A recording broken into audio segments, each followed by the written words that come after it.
Radio Adventiste Bethany de Pétionville, la radio qui vous parle de Jésus.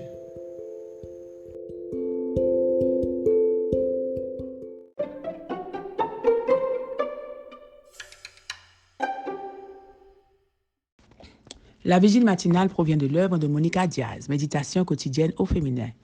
La méditation de ce matin, aujourd'hui, 4 mai 2024, est tirée de Proverbe 4, verset 23.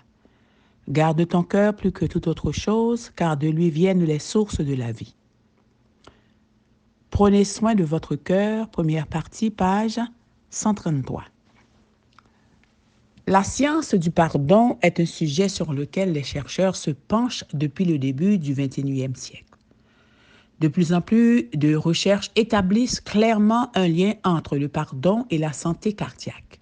Par exemple, en 2001, Charlotte Wedwiet a publié une étude portant sur 71 participants à qui l'on a demandé de se souvenir d'une offense subie dans le passé. Ils ont ensuite été invités à imaginer 2 scénarios. Le premier dans lequel ils n'ont pas pardonné l'offense. Le second dans lequel ils ont complètement pardonné à l'offenseur.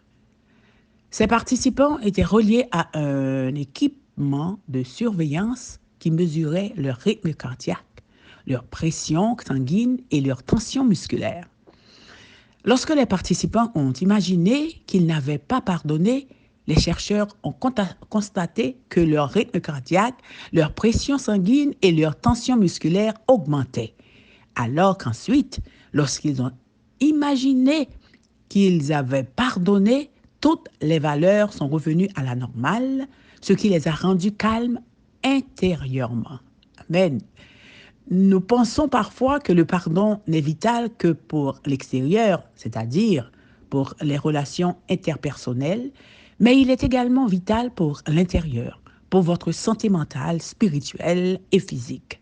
Le pardon est au cœur de la santé du cœur. Amen.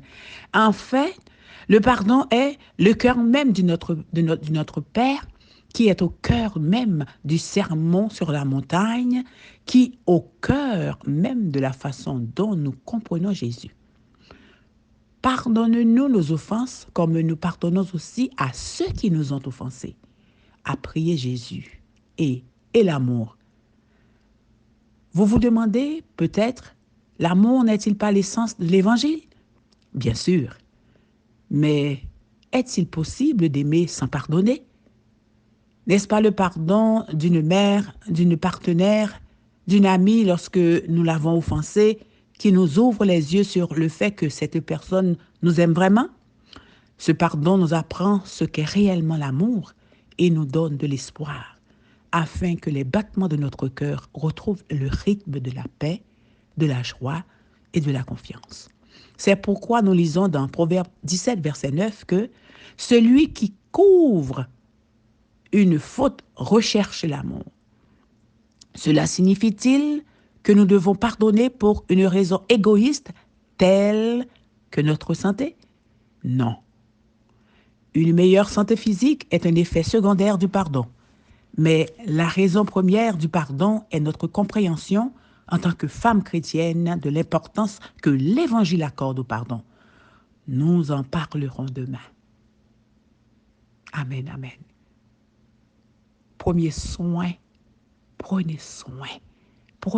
de votre cœur. Que Dieu vous bénisse. Bonne journée. D'autres émissions aussi intéressantes sont aussi disponibles sur notre site radioadventistebethany.com et aussi sur toutes les plateformes de podcast.